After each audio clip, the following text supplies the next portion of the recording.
Real quick, man. Jay Martinez with File TV. I know we just talked to me about the performance of Bam Rodriguez. You know, were you amazed? You know, what stood out the most of this fight? Pound for pound performance by Bam Rodriguez. I mean, shit, 23 years old to be doing that already.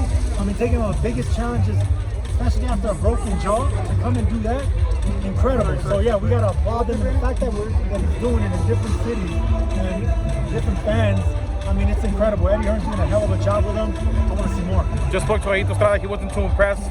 But Bam Rodriguez. Wait a minute, Gallo wasn't impressed. He wasn't too impressed. Same thing with the coach.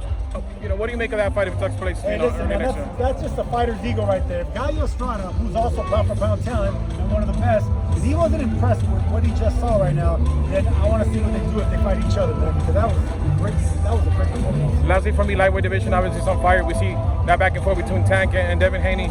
Who do you favor in that matchup between the two if it does take place? I would favor Haney after what I saw. After what I saw and what Haney's been doing. Here's the thing, Tank is a pound for pound puncher, but he's not beating champions. He's just doing it because of his popularity and because of his punch. But aside from, I mean, what champions is he really beating? I mean, 135, 140 is the loaded division. Why isn't he fighting the best? That's the only reason I gotta say Haney, because Haney's taking champion after champion, undisputed, moving up. The credit's with Haney, I would favor him. Last one.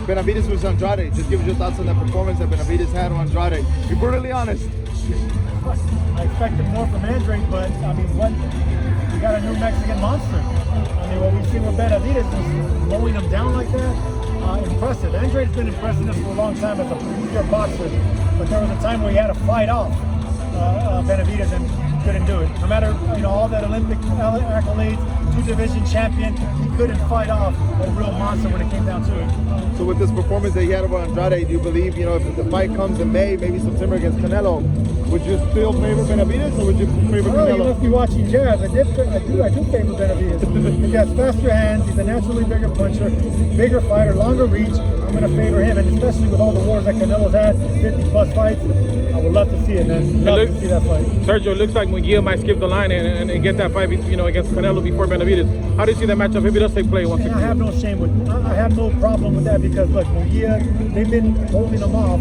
for a Canelo fight. It's the time to cash in if you're Golden Boy Promotions. And Munguia, the performance they put with Derevyanchenko, fight of the year, another fight of the year potential with John Ryder coming up. If he gets past that, I think he deserves a cash out in Canelo. Why not? Lastly, Sergio, we saw the last fight of Showtime. What do you make of, you know, Showtime closing the doors on boxing? Hey, Showtime's for goats, man. I mean, I won my world championship on Showtime boxing, and Steve Harhood is a legend. A lot of fighters right there became legends, and it's sad to see him go, just like HBO. But you know, we got to evolve and we got to keep moving.